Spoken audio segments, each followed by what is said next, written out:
even left this earth. He said he was going to leave, but he promised to come back and take us with him. In John 14, verses 2 and 3, it says, "In my Father's house are many mansions. If it were not so, I would have told you. I go to prepare a place for you. And if I go and prepare a place for you, I will come again and receive you unto myself, that where I am, there ye may be also." Even when Christ descended, a promise was given to his disciples. In Acts 1, verse 9 through 11, it says, "And when he had spoken these things, while they beheld, he was taken up, and a cloud received him out of their sight. And while they looked steadfastly towards heaven as he went up, behold, two men stood by them in white apparel, which also said, Ye men of Galilee, why stand ye gazing up into heaven? This same Jesus, which is taken up from you into heaven, shall so come in like manner as ye have seen him go into heaven." So why do we look forward to Christ's coming? Well, for me, it doesn't seem too hard of a question, because we all look forward to a time where there'll be no more sickness, no more sadness, and we'll be in heaven with Christ forever. So in Hebrews 9, verse 28, it says, "So Christ was once offered to bear the sins of many, and unto them that look for him shall he appear the second time without sin unto salvation."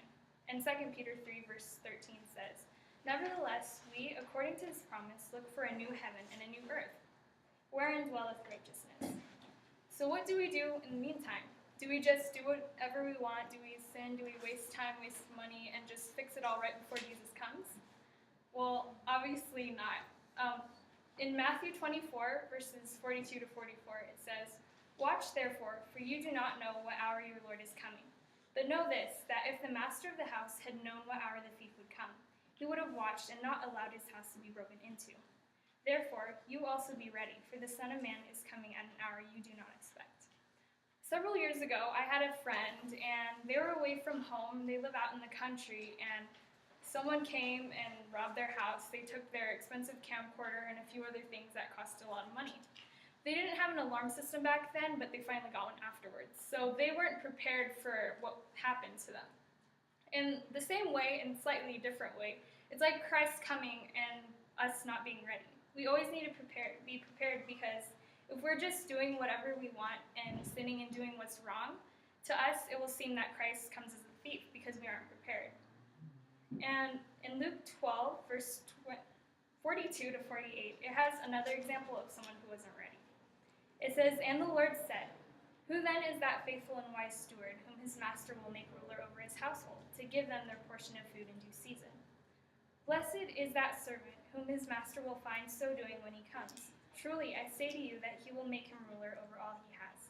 But if that servant says in his heart, My master is delaying his coming, and begins to beat the male and female servants, and eat and drink and be drunk, the master of that servant will come on a day when he is not looking for him, and at an hour when he is not aware, and will cut him in two and appoint him his portion with the unbelievers. And that servant who knew his master's will, and did not prepare himself or do according to his will, shall be beaten with many stripes. But he who did not know, yet committed things deserving of stripes, shall be beaten with few. For everyone to whom much is given, from him much will be required, and to whom much has been committed, of him they will ask the more." In Luke 21, verse 36, it says, "Watch ye therefore, and pray always, that ye may be accounted worthy to escape all these things that come to pass, and to stand before the Son of Man." So God loves us so much that he's warning us ahead of time to be ready for him before it is too late. Let us put forth an effort now so that we'll be ready for heaven. Think about the life you are living. Are you ready for Jesus to come?